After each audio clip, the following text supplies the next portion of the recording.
Wait a minute, what am I doing? Two men and a what?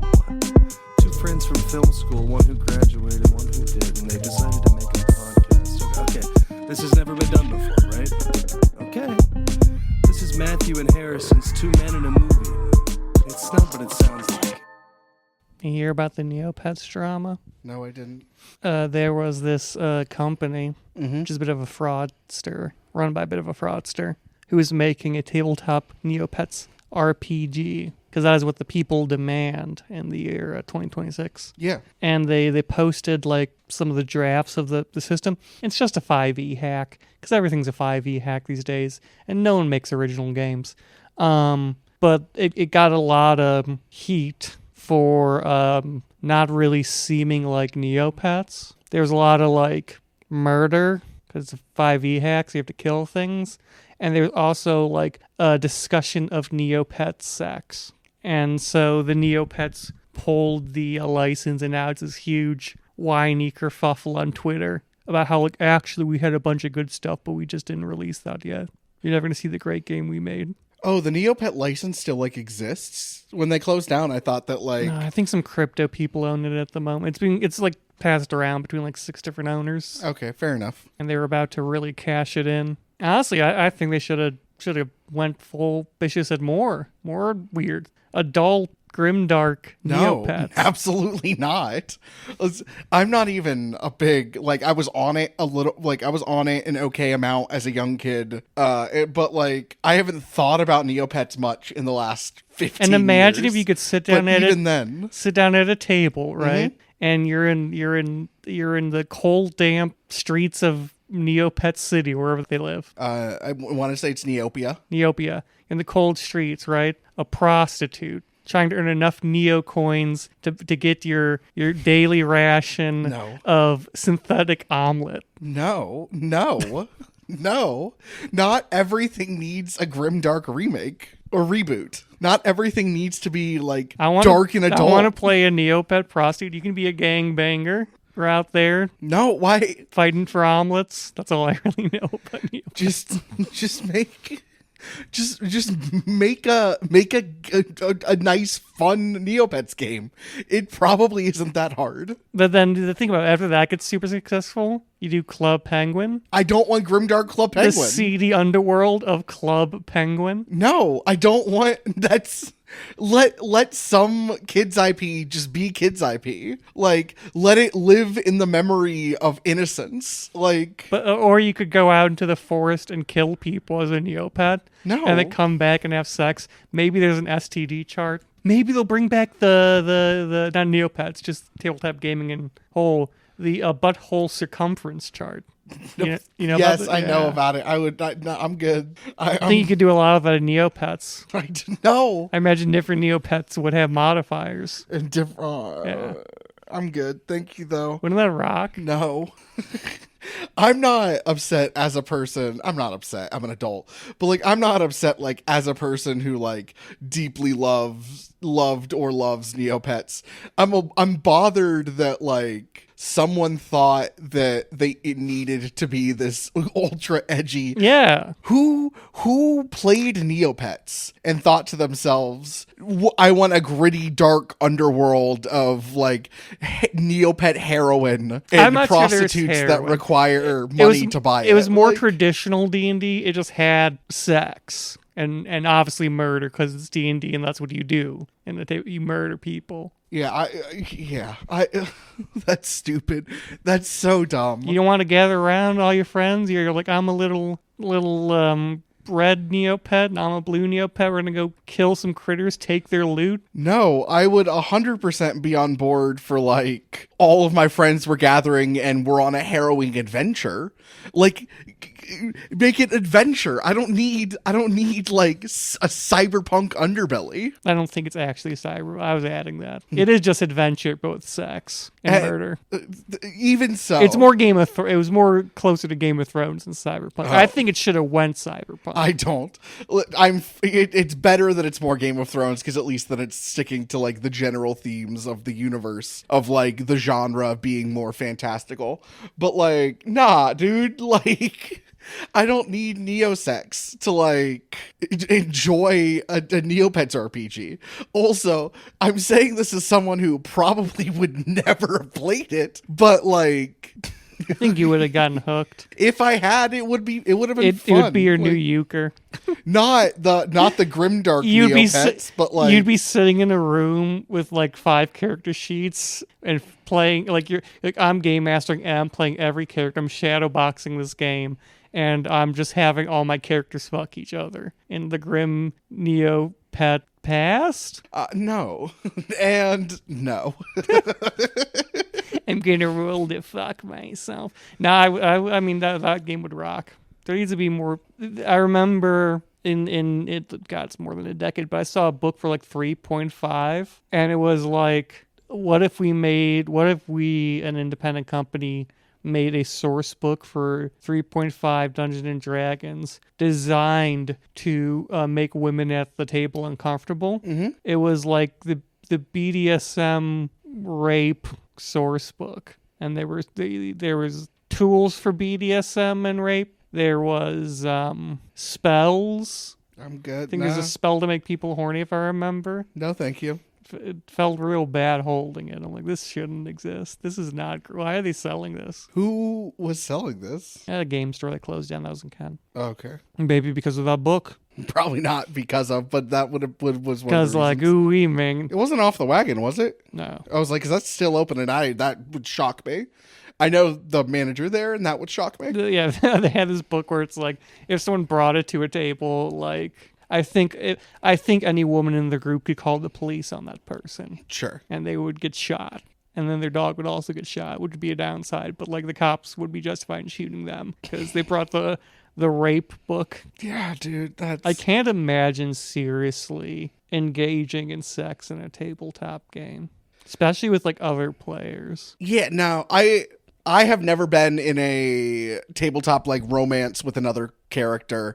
I can imagine engaging in that. I cannot imagine engaging in like what our sex life is like in game. Yeah, romance, sure, but the sex stuff is like, it's been done at a bit as on my table. Like we had to play in our Game of Thrones game. Lure someone in with the promise of a blowjob so that they could push them off a tower to kill them. I've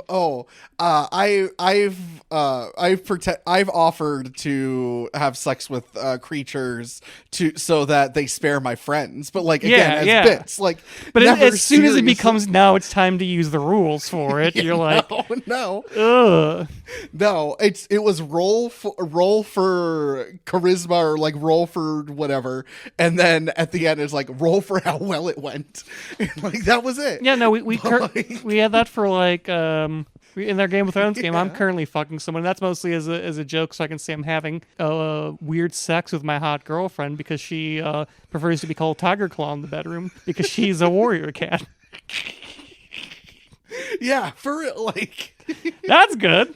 Yeah, it's because I'm not using the rape book of rape magic. God damn it.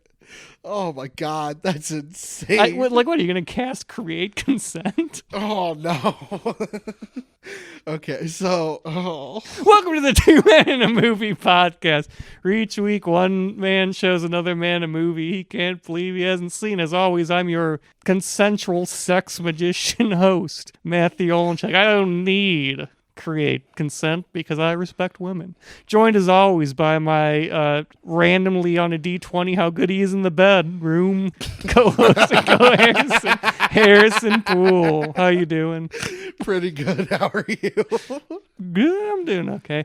Daylight saving time's fucking me up. I am just imagining like, hey Geneva, it's time to fuck. Let me roll my dice. Ooh, 1. Sorry. Because you're talking about how you can like. You can put you can like fine tune your effort to get grades you want. So you're like, ooh, 2. Sorry, this is gonna be bad. Yeah.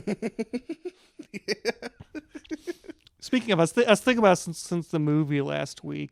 What was your first movie sexual experience? Where like you're watching a movie and you're like, that's a hot piece of ass. Oh, like in the movie? In the movie, yeah. Because as much as I say Avatar, I did not have my first sexual thought at 15. It was probably Pirates of the Caribbean 2. with what's her name? Stuck in Kirsten Stewart. Keira Knightley. Keira Knightley, when she's like dressed as a pirate, and that's when I swore allegiance to lesbian women exclusively. Doesn't she get together with Orlando Bloom? She does, but like for a good portion of that movie, it's just a lesbian icon. I was like, isn't the last scene of like the third movie him going down on her? It's like it's a very like, you know, it's set in a very gendered period of time, and she like for most of the movie just wears men clothes. Yeah, so sure. I'm like, ooh, sure. I don't know if like I do not know. It was probably not beating the church boy allegations. No, it was probably something that I don't remember in theaters at all. It was probably something I saw on cable, so it would have been like an older movie, but I couldn't like. Or like a movie that had existed for a few years. But I could not. I don't know. Jurassic Park? I want to say. I don't know. It might be The Girl Next Door with Amelia Hirsch, the 2004 movie that I saw on the E! Network. But I don't know. This one. I don't look her up. But again, I don't know. I was like 11 or 12. Who knows? People with good memory. Like that's the one that I recall as like that, if not the first, was like one of the first, but like, or even if it wasn't like, I don't remember if it was like one of the first that I remember having sexual thoughts, or it was one of the first that like overtly portrayed sex in a way that like I found interesting. Like, because I'll be real with you, I have the ability to very much detach myself intellectually from what I'm feeling, and so like, so you're just sitting there, dick getting hard for the first time, like, ooh, interesting. What an interesting portrayal of sex. Probably it could have been. I'm. Like, I no longer seek the tit for the milk. But for other purposes. Not quite like that, but like, I don't, to intellectualize. Long has it been since I left the womb, and now I find myself wanting to re-enter one. Okay, so anyway, not like that. I can't explain it.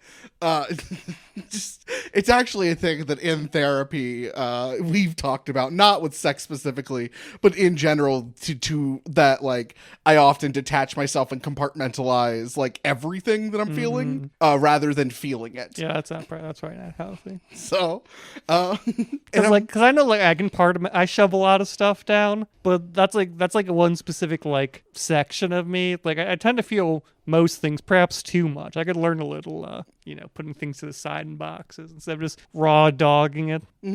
But not, like, yeah, like a thing that we're working on is feeling. But like, my thing is I do it more with negative than positive. With that being said, I have been known to do it with positive emotions of like intellectualize my way out of feeling them so that it doesn't affect me as much. Like I don't reach high highs because I know the low lows are coming afterwards. And so I intellectualize my way out of, I was like, oh, this is why you're feeling this. And therefore like, this is what's happening. This is why you're feeling this. This is what's going to happen next. Like I have like already talked myself through the entire process that like by the time it happens, it sometimes doesn't happen like as deeply. Yeah, because like it's more understandable. I was sitting doing like a spreadsheet, and I heard the Teams thing go off, and I flew into a furious rage just because I didn't like the noise. I got so angry at the fucking noise. I was like, Jesus Christ. No, like I don't know. This morning, my alarm didn't go off, and so I didn't wake up until like 9:10, and I had to be at work at 9. So yeah, I've been there. And so the whole ride there, I'm thinking to myself, like, there's nothing you can do. Like, your alarm didn't go off. It's a shitty excuse. It's actually not an excuse, but it is the reason. Yeah. It is the thing that happened. I'm pretty sure it's one I've used at Kent. Yeah, it's not I've professional. Definitely called like Helen and been like, yeah, alarm didn't go off, so be there when I'm there. Yeah, I called them where I'm like, I'm so sorry, I'm on my way, I'll be there in like 20 minutes. Like, what are you gonna do at that point? But in order for me to like not panic as much, which that's like a good thing. Yeah, is like in order for me to like not go into a shame spiral or like go into like a panic spiral. Yeah, which just like you shouldn't for that. That's like the most common, I think, reason people don't show up to work on time is they'll be like, alarm didn't go off, and then they're like, all right. Yeah, it's also spring. Also, it's spring Yeah, break. spring break. There's 200 kids on campus total. Yeah, no, Like, I stopped by the other day, and there was like no one there. yeah, like they didn't care. And they were making so many cupcakes. I'm like, no one's here. And then I wanted the cupcakes, but they were behind the bakery, so I couldn't just go and grab them. And then a yellow hat walked up next to me, and my instinct almost had me say, "Hey, yo, yellow hat, grab me a cupcake." I said, I can't do that. And so I had to go find Andrew and make him tell a yellow hat to give me the cupcake. But yeah, no, like there was a time where I clocked in like an hour later than I normally do, which is always already an hour after I'm supposed to, because I said I have insomnia. I'm clocking in now. From now on. They went, okay. And I was like, hey, sorry, it took me like an hour past the time you thought I'd respond to your message. I just slept through my alarm completely. And they're like, all right. I was like, yeah, I'll just work a bit later. Whoopsie. I would love that level of flexibility. Holy shit. Because I woke up. I'm like, I have a lot of work I need to get done this morning. I'm going to get out of bed. And then it was like 11. And I was like, oh, man. My alarm went off at 9:30. This isn't good. I have one alarm that goes off at 7:30 and one alarm that goes off at 8:10. Basically to be like, hey, like, start waking up. It's going to be, like, you can go back to bed, but, like, you're up. Yeah. So the second time, it's not like you're I have a second dead alarm to jumping. clock in. My second alarm did not go off. If my second alarm goes off, I gotta go, I need to clock in, fuck. And that usually is enough of adrenaline rush to get me to move like 10 feet to my computer. Sure. And then go, time to work. Oh. Another thing in therapy we're working on right now is figuring out how to like. So I'm an anxious person. We all know this. I'm a very. Some might have described me as high strung. Yeah. Neurotic mess, maybe. I would do neurotic mess over high strung. I've used more as just a neurotic blob than I do like because like high strung for me, if I'm calling someone high strung, that's me calling them an asshole. Oh, sure.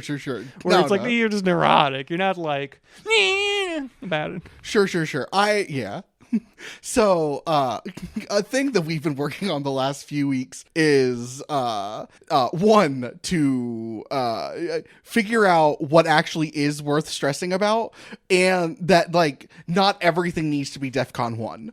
That there is such thing as DEFCON 5. Like, there is a range, and sometimes it doesn't even need to be on the scale. Yeah, you can just keep things. I remember I was driving once it's before I got my new car. It's the reason. I was driving and my car made a terrible noise and kind of stopped working. And I went, huh. And then I drove to the side of the road and I got out, I looked at it, I went, eh. And I called work. I'm like, hey, I'm gonna be late because my car isn't working. I went, well. See, when here's the thing too. When big things like that happen, no reaction. I think it's because I always live in panic mode that when it's actually time when most people panic, it's like, oh, this is where I live. Yeah. Like, I know what to do here. And so, like, my engine died on the highway on Valentine's Day, and so I pulled over on the side of the road. Fucking on the hood too much. No, Neve was not in the state. But yeah, you're driving back. Okay. And I pulled off on the side of the road and called AAA and everything, and like, chill. Like, this is what it is. There's nothing I can do. Like, I can't make my car start, and just whatever. Did not send me spiraling, but like, I'm trying to think of any, my gas bill last month or 2 months ago was like 1.5, 1.25 of what it usually is. And I was freaking out how we were going to pay it. And it's like a $30 difference. Like, yes, significant and like noticeable. And I had to make some adjustments, but also it was $30, Harrison. Yeah. Like, take a breath. It's gonna be okay. So my biggest stressor in life is money.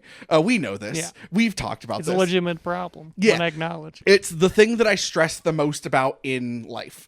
I'm kind of afraid of it, but like, if I'm being honest, if I'm being blunt, I have a fear of money. I have a fear of having it and a fear of not having it. So when my bill was, I don't know the exact number, but let's say 120 versus versus what it normally is like 80, then it feels like I'm failing as a person, as a partner, as like, not, I mean, as a man, as a provider, as a, like, I'm failing as like a human being in this relationship, that like I can't provide for this other person, and we're all gonna sink, and we're all gonna end up. That's why you gotta have a baby girl mentality. You're not failing, they're failing.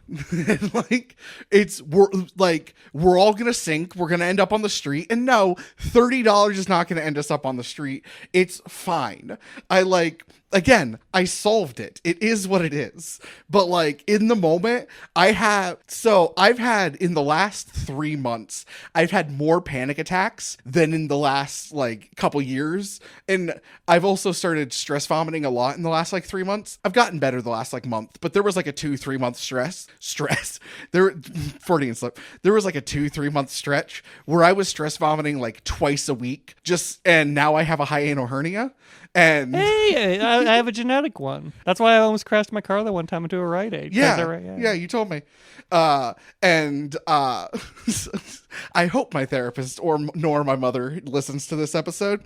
I cannot make myself call the doctor because another problem I have is avoiding. So You need me to make the phone call? no, I'll do it. I live in a house full of anxious lesbians, and I got quite good at making phone calls for people. No, I'm fine. I can do it.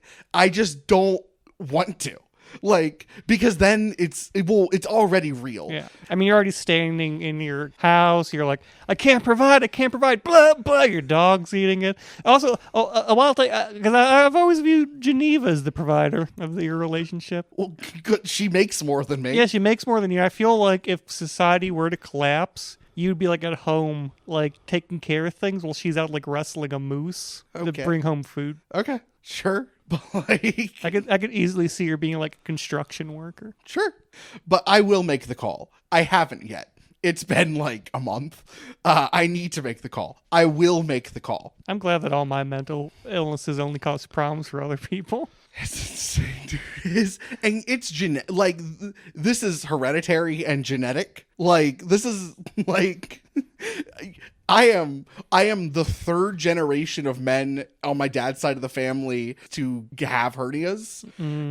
I am the youngest by like 20 years. Yeah, my mom obviously has the genetic. It's literally like just happens. But my grandmother on my dad's side is one of the most anxious people alive. And so like, it's a genetic thing. I get it a lot from her. My depression is too. My narcissism's homegrown. That's original. Sure. That's bespoke. Yeah. Made just for me. Yeah. My depression is also genetic, but I'm one of the only ones who like need meds for it.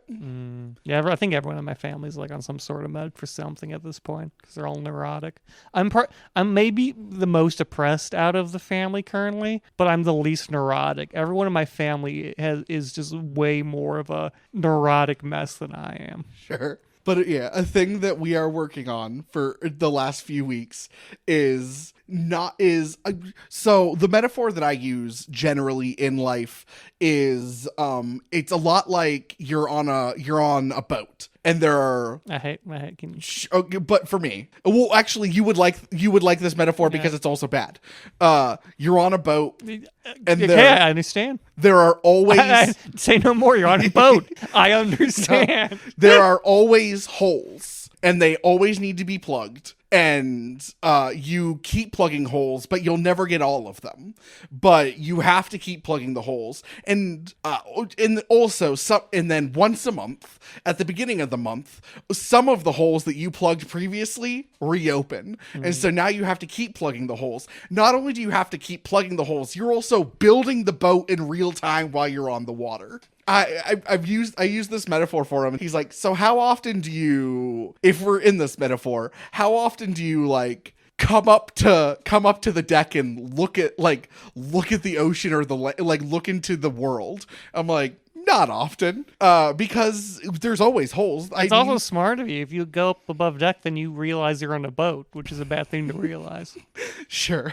But like, See, the metaphor I've been using recently to myself, since I no longer have a therapist, is that because when you're on the boat that's sinking, I often feel like I'm in a game that's lagging slightly.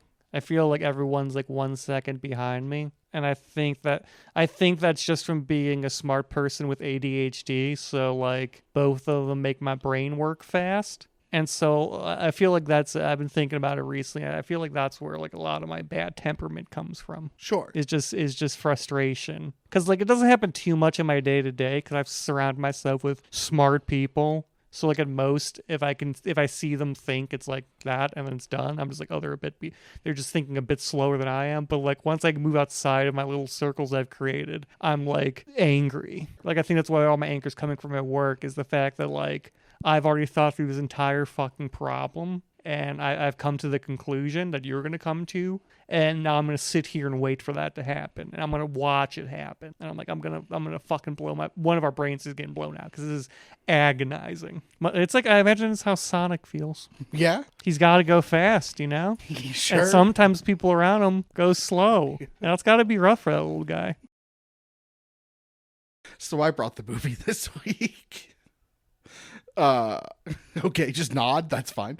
You want me to say something? I was agreeing with you. Okay, but this is an audio medium. They're not going to hear that. You sure did, Harrison. You do basically every week. You're like, yeah, blah, blah, blah. And then, okay, fine. Yeah, I brought the movie this week. I brought Jerry Seinfeld's documentary Comedian. I love it. It's very 2002. A lot of it you have to view in this very specific context of it is like 2000. This whole movie is being made in like the year 2000. That's just what stand-up comedy is like. Yeah, I mean, yes. Yeah. But also like a lot of the people who are in the documentary. Yeah. And like Jerry Seinfeld. yeah, and Bill Cosby and like are there any other bad people? I don't think so. Okay. Well, no one that's like a big name bad person. Sure. It's mostly people I don't know. And you're like, what that Kevin? Is it just pronounced Kevin? The last name starts with an N. Kevin Nealon? Yeah. Yeah. Like him I know. Bill Cosby I know. Jerry Seinfeld I know. Those are the ones that are like sticking out as, oh yes, I know who this is. And there's a lot of people I don't know. And like this up and coming comedian who I don't know and don't like. I don't like the other comedian that's featured either. Orny Adams got done so dirty There in was this like edit. there's very little. I don't think I liked anyone in this movie really. No, that's so fair. Everyone in this movie is a neurotic asshole. Yeah, it was and it's kind of beautiful. It was a bunch of assholes being in a scene that I'm not really attached to and is well known for having assholes in it. And Bill Cosby pops up. Yeah. Because I zoned out at certain parts of this movie because I was like, I get why people would like it. It's not my bag. Sure. I don't think it's bad. It just like, I don't like the concept of being a comedian enough to overcome my dislike for these people. Okay. But this is It's like if I showed you a movie that had a bunch of assholes, but it was about Warhammer, so I liked it. And then you'd be like, you wouldn't be as like into it as I would. I probably would, but okay. I don't think you would. We'll test this. There's one. Yeah. It's about finding a guy who painted a miniature or something. That sounds dope. See, I love documentaries that are just about weird little dudes. Oh, like, but now if you want to be a comedian or this is like a world that you find interesting, this is mandatory viewing. It occasionally made me enjoy watch Jerry Seinfeld like perform. Like, and I don't find Seinfeld funny. I haven't found him that funny. Like, just in life, he's not attuned to my sense. He's the worst part of Seinfeld. He's not attuned to my sense of humor. His stand-up sucks. I acknowledge he's very good at the form. He is very good at the art form. He is good at stand-up, but he is just not my cup of tea. But I find this fascinating. It takes place basically Seinfeld ended a couple 2 years prior, and then he did his HBO special where it was basically like the big whole thing was I think the special was called I'm Telling This for the Last Time. I want to say was the name of the special, which is just how you're supposed to do comedy specials, but it was apparently a thing to him. But that he was like, he told this hour and now he's retiring all of that material. His act that he had for like a decade is no longer existent. He's doing the same act for a decade. Most people do. I feel like I've seen the same comedian within a decade and it was different material. Randy Feldface. Sure. Well, he does specials. He runs the Australian festival circuit. So they expect a new hour every year. America is so large that like the UK and Australia, you need a new hour every year because their stand-up scene is so small.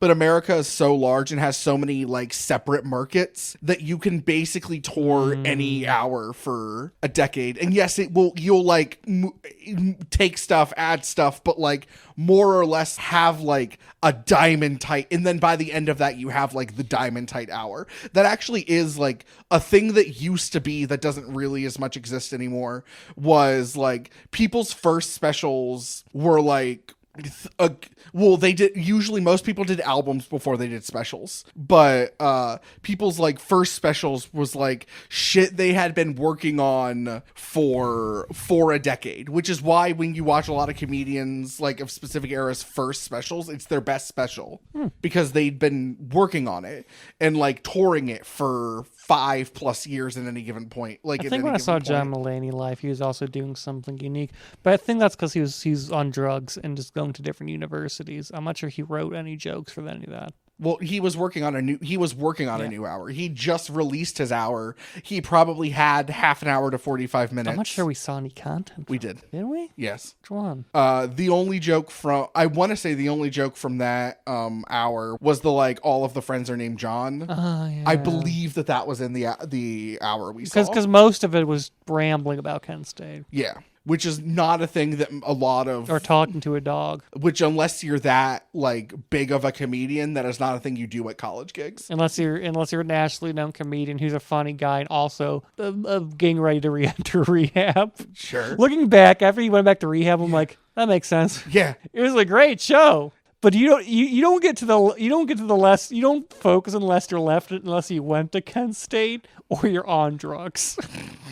So Jerry spends a year of his life building a new hour and then starting to tour the new hour. It comes together fairly quickly. It's because he's a professional. He's been doing this forever. But like, it takes a lot of people, like a top level comedian generally can write like, unless you like have to for the Fringe, and even a lot of people in the Fringes are known for like every other show. They're like those types of comedians, but like American stand up, like professionals probably take a year to write a half hour or maybe even a year to write like 40 minutes. But like, this whole like he's 3 months in, or he's like 3 months in and 4 months and he has a half hour is really quick turnaround. Like John Mulaney, the reason his specials take as long as they do is because he like works at them. He probably by the end of the first year has like an hour, and then by the end of the second year has the hour, and then spends a year hammering home the hour.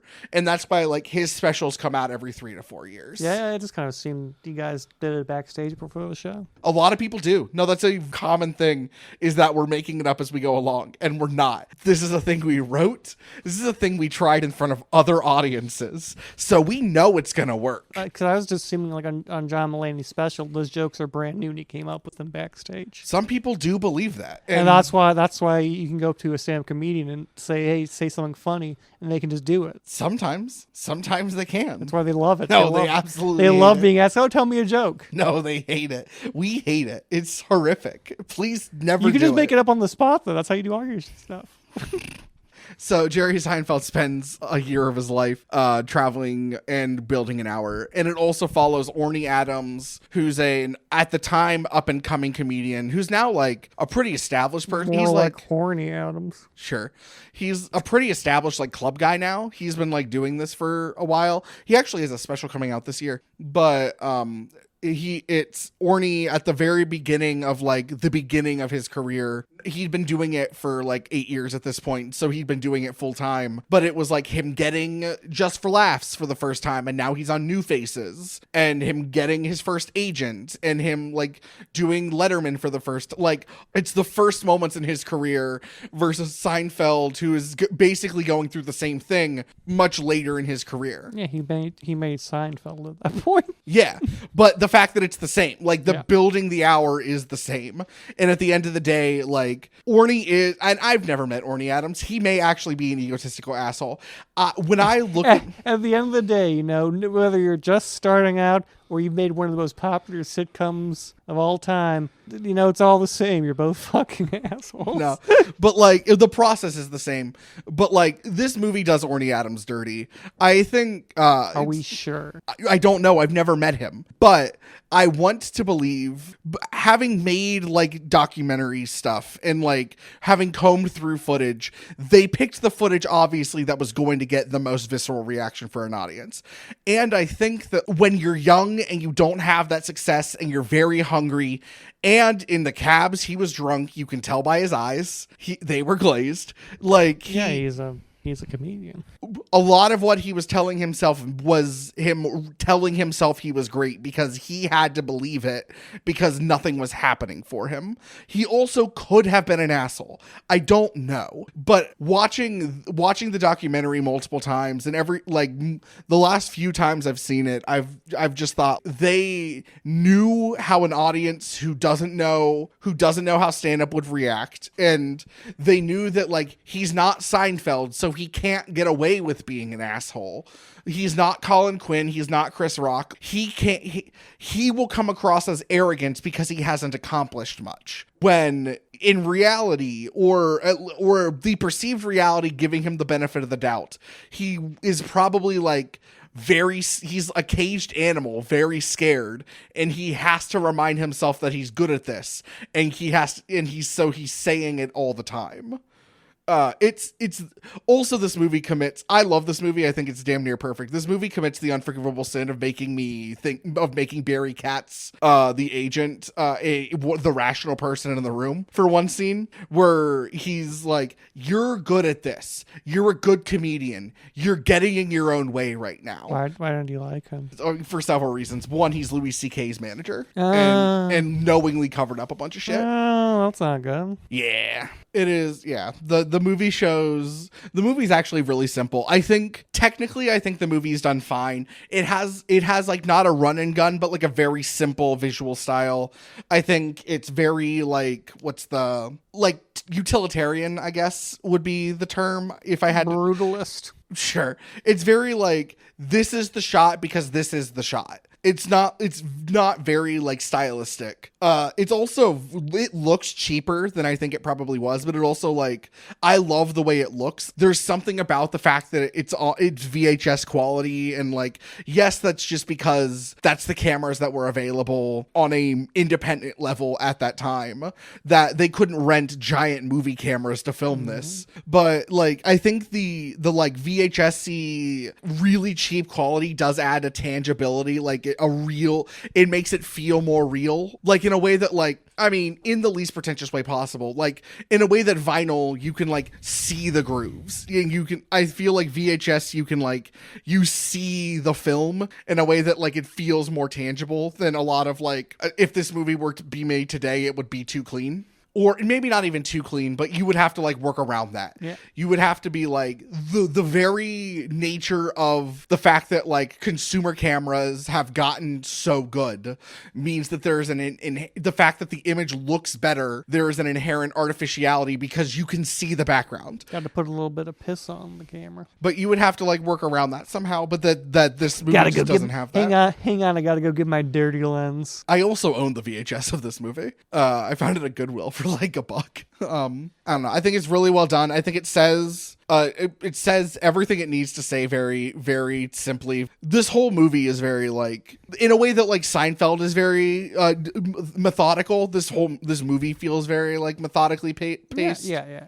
I get to what you're saying. I think it matches its subject matter very well. It's just strange that they're both so methodical. Because, again, I just assume anything good in Seinfeld was another writer, not Jerry. Why? Because he's the worst part. That doesn't mean he didn't occasionally That's come up fair. with good jokes. Yeah, you're right. I don't know. Just as someone who's like a big fan of the show Seinfeld, I'm always like, man, he's a bad actor. He's bad. He's a bad actor. Everyone else in this movie, or in this TV show, is doing so much better. Well, they're all actors. Yeah, that's true. Like, he's not an actor. He's a comedian.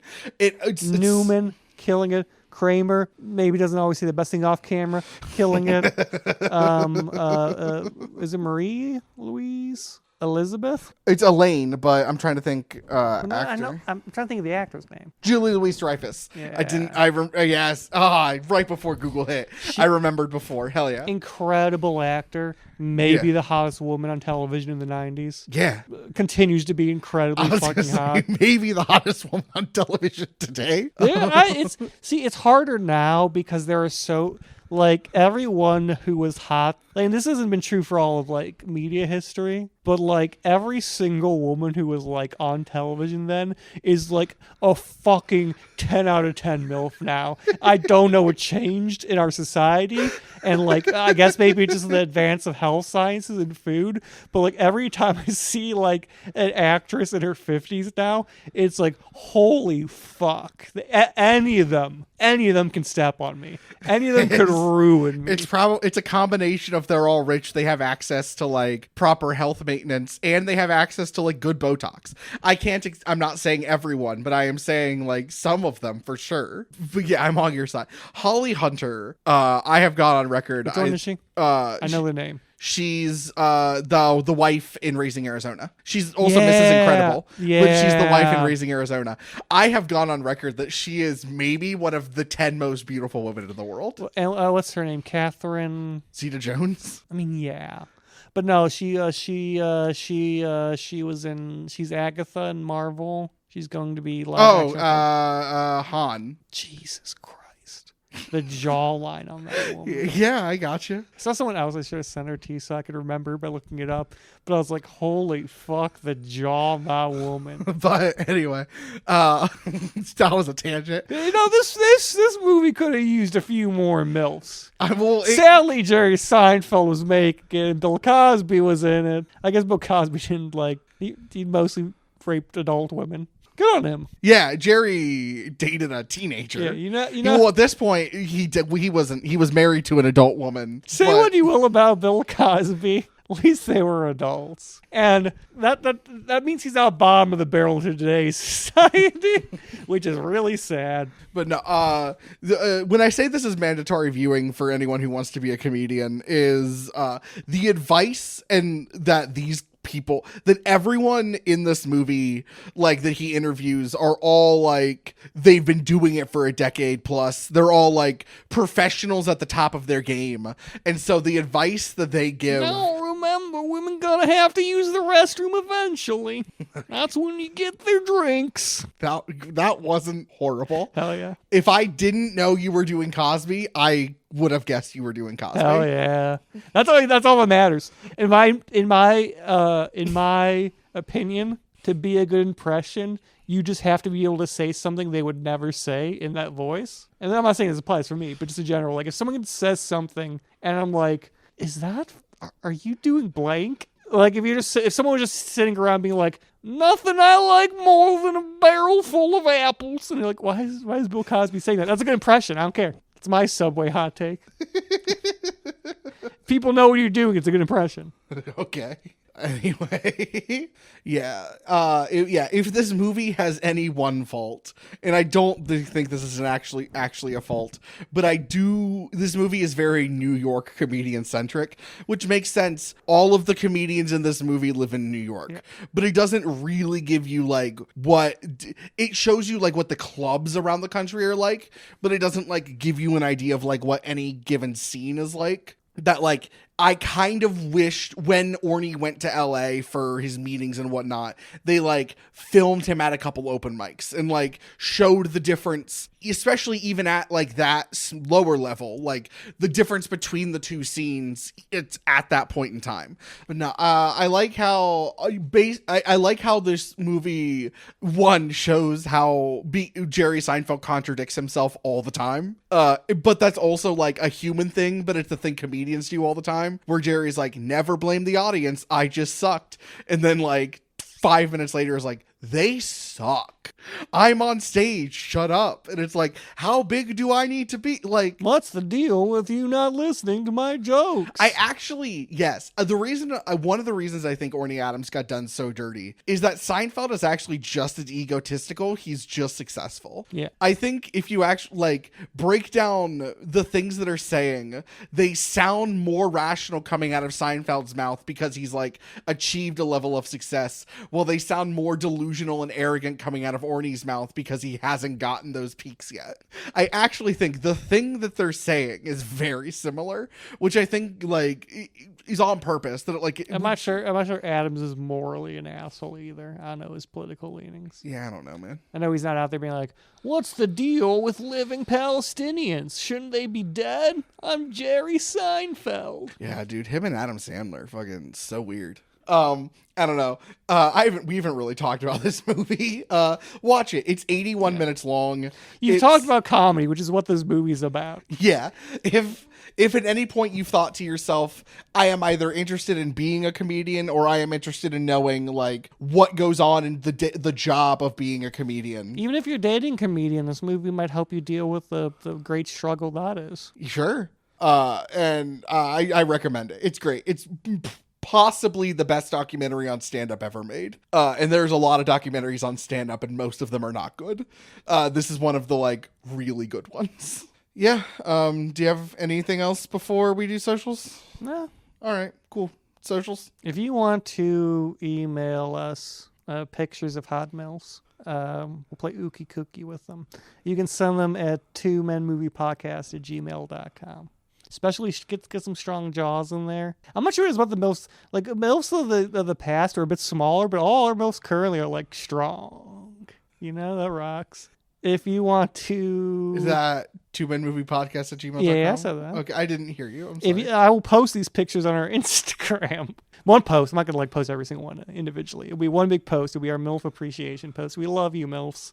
That'll be Two Men and a Movie podcast on... Is it A? Two Men Movie Podcast on Instagram, right? Yeah, you're right, it's only the fucking YouTube. It really throws me off on Instagram.